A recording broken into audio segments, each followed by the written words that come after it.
Alright guys, welcome to your first and only day of driver's ed. I have places and things to do and this is definitely not one of them. Also, you paid for the minimum package, so I don't know what you were expecting. Alright guys, let's get started by first getting to know your car.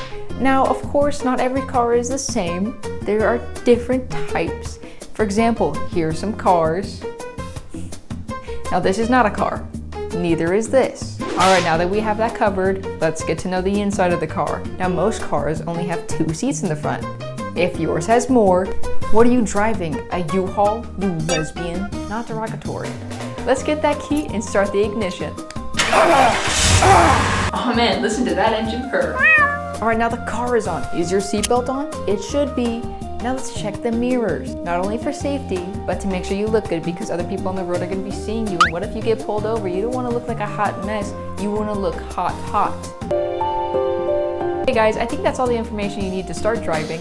You don't need to know anything else, but now you need to know the rules of the road. Right, speed limit signs. Better listen to them. They won't talk to you, so you better read them. This one says 40 miles an hour. What is an okay speed to go in a 40-mile zone? Did you just say 35? No. Only time that's acceptable is if it's raining. Any other time? License revoked. Alright, so if you can't go below the speed limit, how above can you go? For legal purposes, I shouldn't tell you.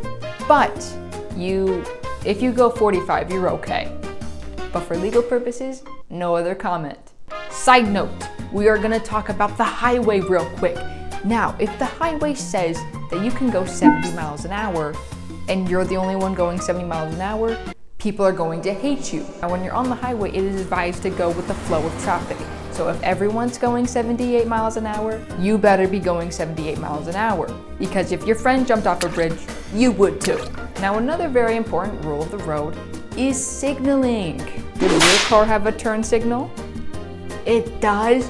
You better use it. It's on the side of your steering wheel for a reason. Easy access to let people know if you're turning or doing something. So you better use it. Uh-oh, you've caught yourself in a weird situation on the road, turn on your hazards. It's this button, very handy. That alerts people that if it seems like you're doing something stupid on the road or you're stopped for no reason, if they see the hazards, they'll be like, oh, okay, you're having a moment. If you have these on for long enough, someone might come up to you and see if you need help. So if you don't want that to happen to you, don't have an issue on the road. We're coming up to the last rule of the road for this 99 cents driver's ed package. Intersections, mainly stoplights. What does red mean? Stop? Yeah. Yellow? You better slow down. Green? Go. Awesome, I'm so glad we covered that. Now, if you have a green arrow, you have the right of way. You get to go. If you're gonna stay at the intersection, looking at that green arrow, thinking, can I go? Is it safe? No, obviously you're safe. Now it is good to double check to make sure no one's being an idiot, but most of the time you're fine. Please don't sit there at the green arrow. Alrighty guys, that is gonna conclude your only day of driver's ed. I hope you learned something about the road, especially the rules of the road and what not to do. Have a great time on the road. I'll see you next time.